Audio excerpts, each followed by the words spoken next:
friends, it's Terri Gaines, independent demonstrator with Stampin' Up. Stampin' Up is introducing new packaging with the release of their November 2025 online exclusives. As demonstrators, we can pre-order the product. I've had mine for a few days and have played around with it, and I have lots of tips that I want to share with everybody. A few days ago, I did a video tutorial. This video tutorial is an add-on to that video tutorial. So I'll recap a few things that I shared in my previous video. The packaging for the stamps and the dies are the very same size. They are in these great stamp and die organizers. They have an easy closure on the back, and when you open it up, you pull out the insert, and between the stamp set insert, you have your stamp set. I've used this already. It's well loved already. And then for the dies, it's the very same where you have your insert, and between the insert are your dies. They're on the cardboard with the strong tape, and your dies are right there. On the cover of each of these inserts, it shows you the die images and the stamp images.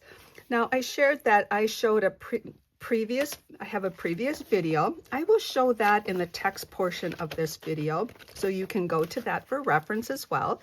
Now, the thickness of these two together, even with that stamp set in there, are thinner than one case of our original stamps. So when I work with my stamps, I take this to my workstation, and I'm keeping this part with my organizing system. So I have showed in my previous video how I'm photocopying my stamps. Now, we can photocopy for personal use only. So what I do is I take my stamps to my photocopier. The side that has the cello, the thinner, the cello, not the window sheet part, I put that to my glass on my copy machine, close it, and make a photocopy. So I did that ahead of time, and then I trimmed it to the very same size of my window sheet. Now, in my previous video, I put adhesive on this, and I taped it to my window sheet. Now, that's going to show me where to place my stamps once I'm done working with them and clean them. It's going to tell me that I'm missing a stamp in that location.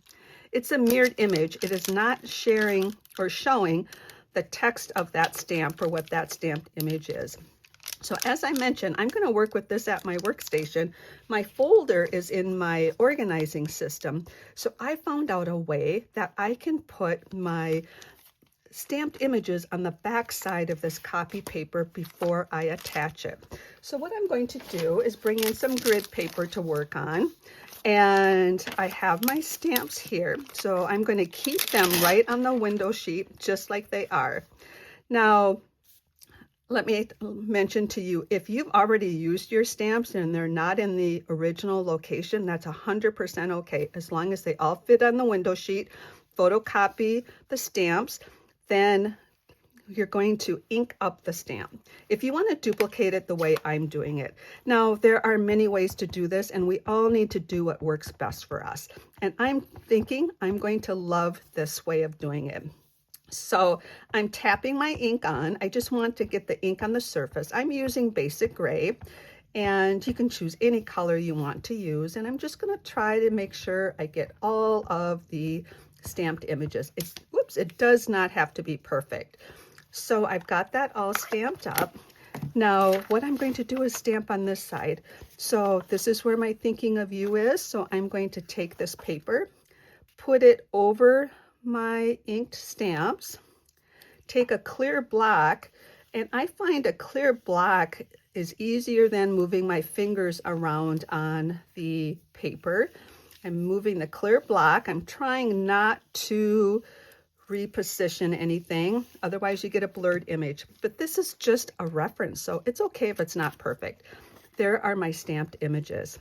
So now what I'm going to do, I have a chamois over here. Chamois works great to clean the stamps, and I'm not going to worry about doing a perfect job because I just want to have lots to share with you. I'm excited to give you all of these tips that I've discovered in the last few days.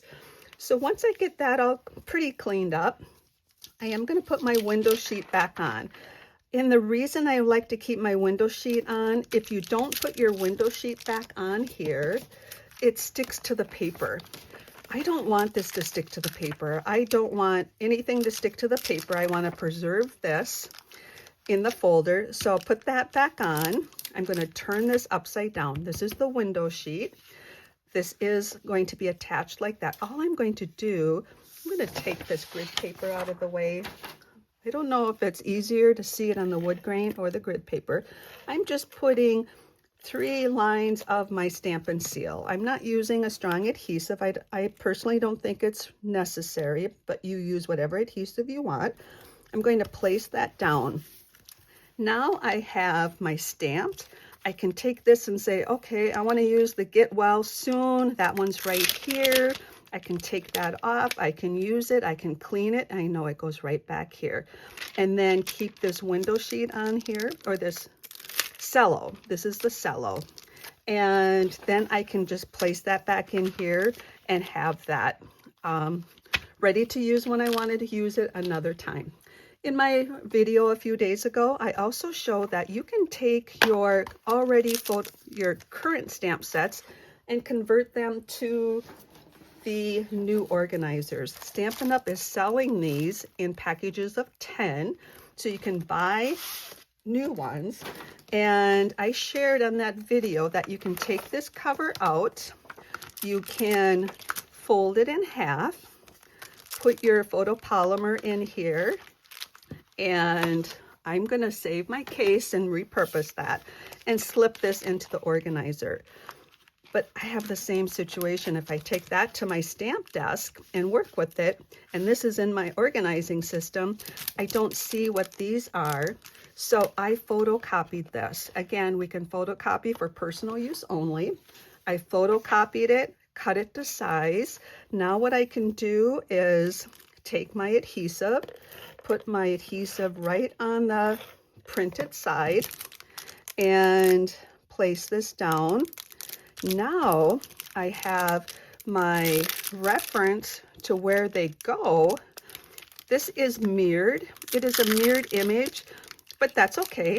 We have the mirrored image on this. I'm going to keep this in my case, and I'm going to just slip this back in here when I'm not using it, but then I can take that to my workstation.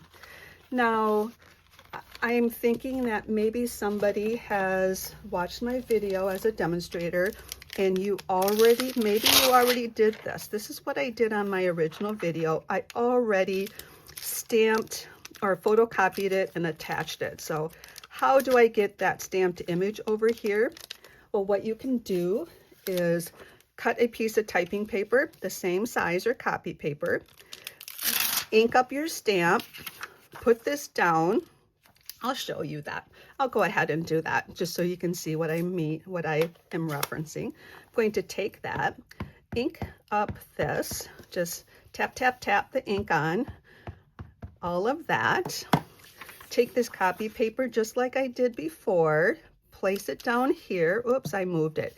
It might not be a clear image, but this is just for my reference. So I'm okay if I have oopses on this.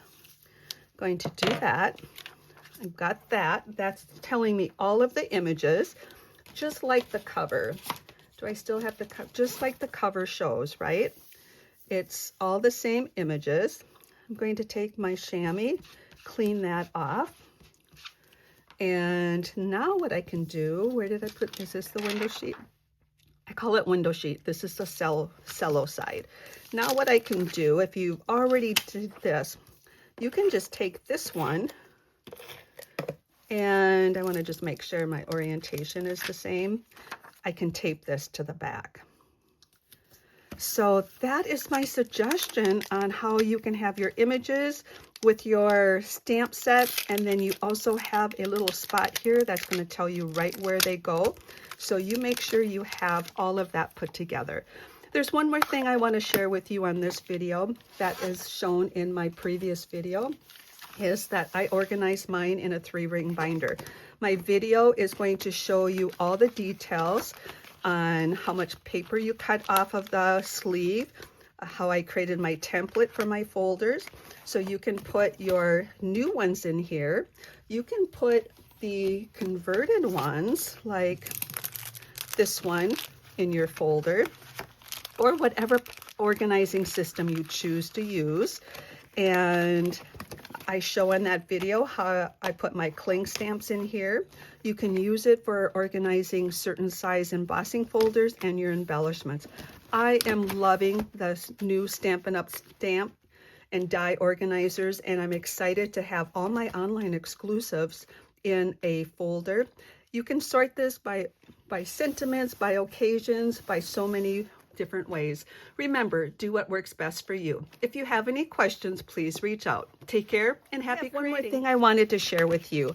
You want to check out my previous video also, because in that video I show how I photocopy my dies before I remove them from the white cardboard with the strong tape, photocopy them, and then how I place a magnet sheet between the copy paper and the white cardboard they came on.